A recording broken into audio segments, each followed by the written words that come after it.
महाभारत के प्रथम खंड में आदि पर्व के 55वें अध्याय में आस्तिक के द्वारा यजमान यज्ञ, ऋत्विज सदस्यगण और अग्निदेव की स्तुति प्रशंसा।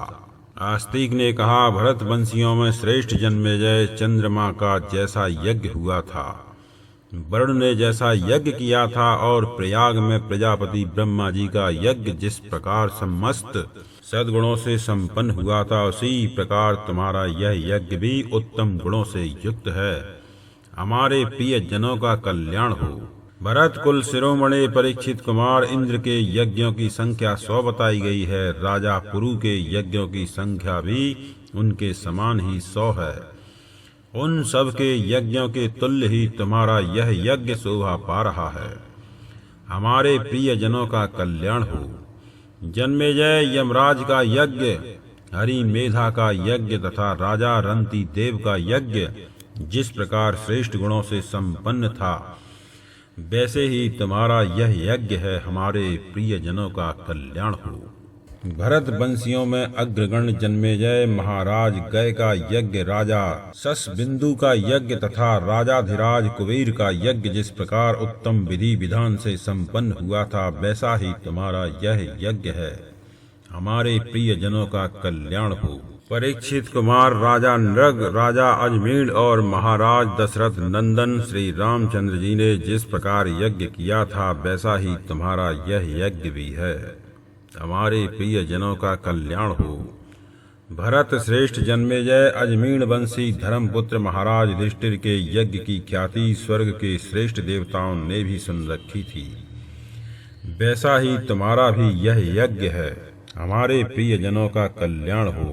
भरताग्रगण्य जन्मेजय सत्यवती नंदन व्यास जी का यज्ञ जिसमें उन्होंने स्वयं सब कार्य संपन्न किया था, जैसा हो पाया था, वैसा ही तुम्हारा यह यज्ञ भी है।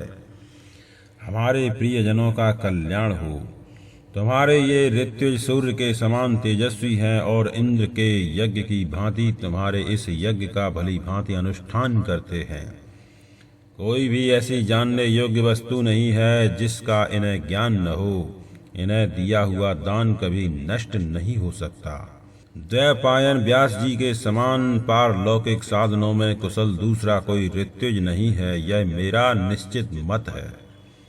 इनके शिष्य ही अपने अपने कर्मों में निपुण होता उद्गाता आदि सभी प्रकार के ऋत्विज हैं, जो यज्ञ कराने के लिए संपूर्ण भूमंडल में विचरते रहते हैं। जो विभावसु, चित्रभानु, महात्मा, हिरण्यरेता, अविश्य भोजी तथा कृष्ण वर्तमा कहलाते हैं, वे अग्निदेव तुम्हारे इस यज्ञ में दक्षिणावर्त शिखाओं से प्रज्वलित हो दी हुई आहुति को भोग लगाते हुए तुम्हारे इस भविष्य की सदा इच्छा रखते हैं। इस मृत्यु लोक में तुम्हारे सिवा दूसरा कोई ऐसा राजा नहीं है जो तुम्हारी भांति प्रजा का पालन कर सके। तुम्हारे धैर्य से मेरा मन सदा प्रसन्न रहता है। तुम साक्षात वरुण, धर्मराज एवं यम के समान प्रभावशाली हो। पुरुषों में श्रेष्ठ जन्मेजय जैसे साक्षात वज्रपाणी इंद्र संपूर्ण प्रजा की रक्षा करते हैं, उसी प्रकार तुम भी इस लोक में हम प्रजा वर्ग के पालक माने गए हो। संसार में तुम्हारे सिवा दूसरा कोई भूपाल तुम जैसा प्रजा पालक नहीं है। राजन, तुम खड्वांग, नाभाग और दिलीप के समान प्रतापी हो। तुम्हारा प्रभाव राजा ययाति और मानधाता के समान है।